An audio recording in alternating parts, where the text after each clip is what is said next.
ذرا سوچ کے دیکھو، انڈسٹریل ریولوشن جیسے دور کے لیے سب سے ضروری چیز کیا ہو سکتی ہے؟ کیا مشینز ہو سکتے ہیں؟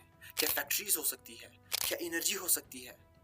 نہیں، ان میں سے کوئی بھی چیز انڈسٹریل ریولوشن کے لیے اتنی ضروری نہیں تھی جتنا ایگریکلچرل ریولوشن ہے۔ جی ہاں، سب سے ضروری چیز انڈسٹریل ریولوشن کے لیے ایگریکلچرل ریولوشن تھا، اور آج کی ویڈیو میں ہم اسی ایگریکلچرل ریولوشن کے بارے میں بات کریں گے۔ جانور جو خدا بن گئے کہ ایپیسوڈ 2 اور 3 میں ہم نے کوگنیٹیو ریولوشن کی بات کی، یعنی ہم نے یہ کہا کہ کوگنیٹیو ریولوشن کے بعد انسان کا دماغ جیسے کسی نے ریبوٹ کر دیا ہو۔ وہ سوچتا تھا، سپنے دیکھتا تھا، باتیں بناتا تھا، لیکن زندگی بتانے کا طریقہ اب بھی باقی جانوروں کے جیسا ہی تھا، صرف سروائیو کرنا۔ انسان کی زندگی تو اب بھی فل جنگل موڈ میں چل رہی تھی۔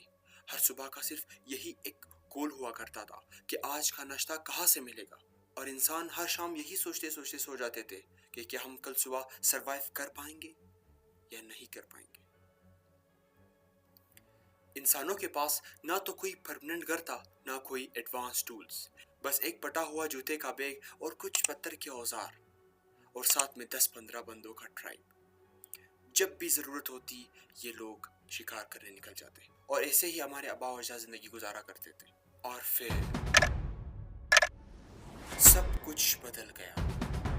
ایک خاص زمین جسے ہم فرٹائل کرسنٹ کہتے ہیں، عراق کے پیچھے کے فیلڈز، ایران کے پرانے صحرا، لبنان کے نرم پہاڑوں، اور اسرائیل کے گھاٹیوں میں۔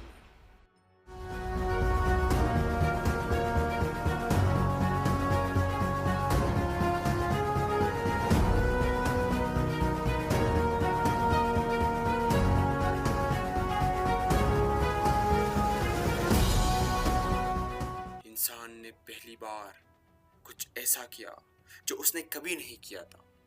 اس نے ایک بیج بویا اور انتظار کرنے لگا۔ اب جنگل جنگل بھاگنے کا زمانہ کیا، یہ پہلی دفعہ تھا جب انسان نے کہا اب میری بس ہو گئی، میں اور نہیں دوڑ سکتا، میں رکوں گا، اور جس زمین پر رکوں گا اسے اپنی ملکیت بناؤں گا، اور اسی زمین پر فصل اگاؤں گا۔ اور یہی سے زندگی کا موٹو ہی بدل گیا۔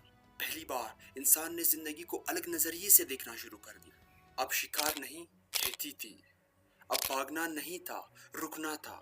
اب جنگل نہیں، گاؤں اور ٹاؤنز بن رہے تھے۔ اور یہ سب صرف ایگریکلچرل ریولوشن کی وجہ سے ہو پا رہا تھا۔ ایگریکلچر نے ہمیں خوراک کا اضافہ دیا، اور خوراک کے اضافے کی وجہ سے پاپولیشن میں بھی اضافہ ہونے لگا تھا۔ جب کھانا زیادہ ہونے لگا تو فقط پیٹ ہی نہیں بھرنے لگے بلکہ گھر بھی بھرنے لگ گئے تھے۔ بچے پیدا کرنا مشکل نہیں رہا تھا۔ اب ماؤں کو ہر وقت سفر میں بچے اٹھائے گھومنا نہیں پڑتا تھا، کیونکہ سفر ہی ختم ہو گئے تھے، جس کے رزلٹ میں پاپولیشن میں بہت زیادہ اضافہ ہوا۔ یہ پہلی دفعہ تھا کہ جہاں دنیا میں پہلی بار انسانی آبادی میں سچ میں گروتھ آنا شروع ہو گیا تھا۔ ایگریکلچرل ریولوشن سے پہلے انسانوں کا پاپولیشن گروتھ صرف دریاؤں کے کنارے ہوا کرتا تھا، لیکن ایگریکلچرل ریولوشن کے بعد پاپولیشن نہ صرف دریاؤں کے کنارے بڑھی، مطلب نائل، ٹیگرس، یوفریٹس، بلکہ دھیرے دھیرے کھیتی کی وجہ سے لوگوں نے ان جگہ بھی رہنا شروع کر دیا تھا جہاں پانی کم تھا، اور ان کھیتیوں کو اگانے لگے جنہیں کم پانی درکار ہوا کرتا تھا۔ لوگ پانی کے پاس سے زمین کے پاس شفٹ ہو گئے۔ کیوں؟ کیونکہ زمین میں اب اصلی طاقت تھی فصل اگانے کی۔ ایگریکلچر ہی کی وجہ سے یہ پہلی بار تھا کہ انسانوں کے درمیان کمپلیکس سوسائٹیز بننا شروع ہوئی۔ یہ تو ایک یونیورسل ٹروتھ ہے کہ جتنا زیادہ کھانا ہوگا اتنی زیادہ پاپولیشن ہوگی، اور جتنی زیادہ پاپولیشن ہوگی اتنی ہی زیادہ ریسورسز کی کمی ہوگی، اتنی ہی زیادہ ریسورسز کی ضرورت پڑے گی، اور جتنی زیادہ ریسورسز کی ضرورت پڑے گی اتنی ہی زیادہ ہمیں تنظیم چاہیے ہوگی ان ریسورسز کو ڈسٹریبیوٹ کرنے کے لیے۔ تو لوگوں نے کام تقسیم کرنا شروع کر دیا۔ کوئی کسان بنا، کوئی چرواہا بنا، کوئی مستری بنا، اور کوئی درزی بنا، اور پہلی بار کمپلیکس سوسائٹیز ابھر کے سامنے آئی۔ گاؤں سے ٹاؤنز تک اور ٹاؤنز سے شہر تک کا سفر ایگریکلچر نے ہی پاسبل کیا۔ ایگریکلچر نے انسان کو نہ صرف جنگلوں سے گاؤں اور شہروں کا راستہ دکھایا بلکہ ہماری زندگی آسان اور چیپ بنائی۔ ذرا سوچو، ایک سنگر برگر جس کے اندر چکن، لیٹس، ٹمیٹو، مائونیز اور بن ہوتے ہیں، ان سب کے لیے ہم 350 یا 400 روپیز دیتے ہیں. مطلب یہ جو چکن یوز ہوا ہے برگر میں یہ تو کسی نے پالا ہوگا. یہ جو ٹمیٹوز یوز ہوئے ہیں برگر میں یہ کسی نے اگائے ہوں گے. یہ جو بن یوز ہوا ہے برگر میں اس کو کسی نے بیک کیا ہوگا.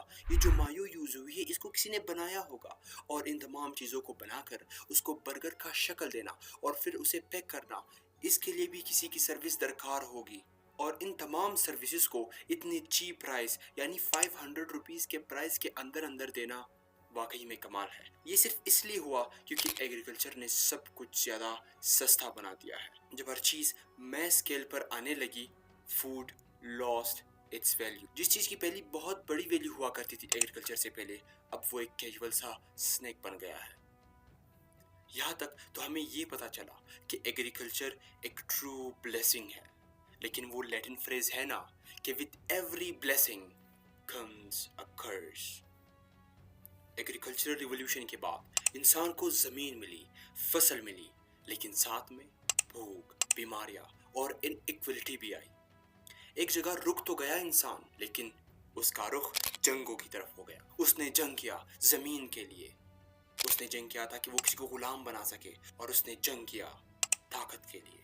جب پہلی بار انسان نے کھیتی سے زیادہ اناج حاصل کیا اور اس کے بھوک اور ضرورت سے زیادہ اس کو اناج ملا تو اس کے اندر پہلی بار گریڈ کا فیکٹر پیدا ہوا. اور یہاں سے انسان نے زمینوں اور فصلوں کی لالچ شروع کر دی اور گیہوں سے گودام بھر دیے. یہی سے ان ایکویلٹی کی شروعات ہوئی. اور جہاں پر ان ایکویلٹی کی بات ہو تو ہم پولیٹکس کو کیسے بھول سکتے ہیں. ایگریکلچر ریولوشن کا ایک سب سے بڑا کرس پولیٹکس تھی. کیونکہ جب لوگ ایک جگہ رک گئے تو ان کے پاس وقت ہی وقت تھا سازشیں بنانے کا، سوچنے کا، جنگ کرنے کا اور دوسروں کو قابو میں رکھنے کا. ریاستیں بنی، رولرز اور سبجیکٹس کا تصور آیا، کوئی مالک کوئی مزدور. ایگریکلچر نے انسان کو روٹی تو دی مگر ساتھ میں طاقت کا نشہ بھی دیا. لمیٹڈ نیوٹریشن کی وجہ سے ہیلتھ کرائسس بھی بڑھنے لگی، خاندان بڑھنے لگے اور بچوں کے اندر ہڈیوں کی کمزوری پیدا ہونے لگی اور بیماریاں عام ہونے لگی. ڈینٹل ایشوز، ارتھرائٹس اور انفیکشنز نے پہلی بار گاؤں میں ٹھکانے بنائے. اور اسی کی وجہ سے گورنمنٹس بنے. جب زمین کی تقسیم مشکل ہونے لگی تو انسان نے قانون بنائے، لینڈ ریکارڈز، ٹیکسز، فلانا اور کمپلیکس سسٹمز پیدا کیے. کوئی راجا تھا جس کے پاس سب کچھ تھا، کوئی مزدور اور کوئی وزیر. سپلائی چین کا بھی آغاز یہی سے ہوا. کسی نے اناج اگایا، کسی نے بکری پالی اور کوئی انسان ان سب کو بازار لے آیا. یہی بنیاد تھی آج کے برگر اکانومی کی. بہت ہی چیپ سنگر برگر جس میں کسی نے مرغی پالی، کسی نے بن بنایا، کسی نے کیچپ بنائی اور آج تمہارا پیٹ بھر گیا صرف 30 منٹس کے اندر. وہ جسے میں نے کہا تھا کہ with every blessing comes a curse. Agriculture نے انسان کو کچھ دیا تو کچھ چھین بھی لیا. ایگریکلچر نے ہم سے ہماری آزادی چھین لی اور ہمیں شہروں میں قید کر دیا. کبھی سوچا ہے ہم سمجھتے ہیں کہ ہم ماڈرن ہے، آزاد ہے، لیکن صبح 8 بجے کی آفس کی گھنٹی، اسکول کا بیل یا گروسری کی لائن میں کھڑے لوگ سب ایک نئی کھیتی کے مزدور بن چکے ہیں. اور ہم آج بھی اسی کھیتی کے غلام ہیں. نہ صرف زمین کے بلکہ آج ہم سسٹم کے بھی غلام بن گئے ہیں. پہلے انسان زمین کا غلام تھا، آج انسان سسٹم کا نوکر ہے. تب بھی روٹی ملتی تھی، اب بھی مل رہی ہے. فرق صرف یہ ہے کہ پہلے انسان ہل چلاتا تھا اور آج انسان خود ہل بن گیا ہے. تمہارا گوگل کیلنڈر بھی ایک ڈیجیٹل فصل کا حصہ ہے. تمہارا 9 to 5 بھی ایک ہارویسٹنگ سائیکل ہے اور تمہارا ویکنڈ بس ایک وقت کا جھوٹ جہاں تمہیں لگتا ہے کہ تم آزاد ہو مگر منڈے واپس لینے آتا ہے سب کچھ. اور شاید اس وقت تم جو اسکرین کے اس سائڈ بیٹھے ہو کسی اور کی کھیتی بنے بیٹھے ہو. The hunt left the forest and entered the cities.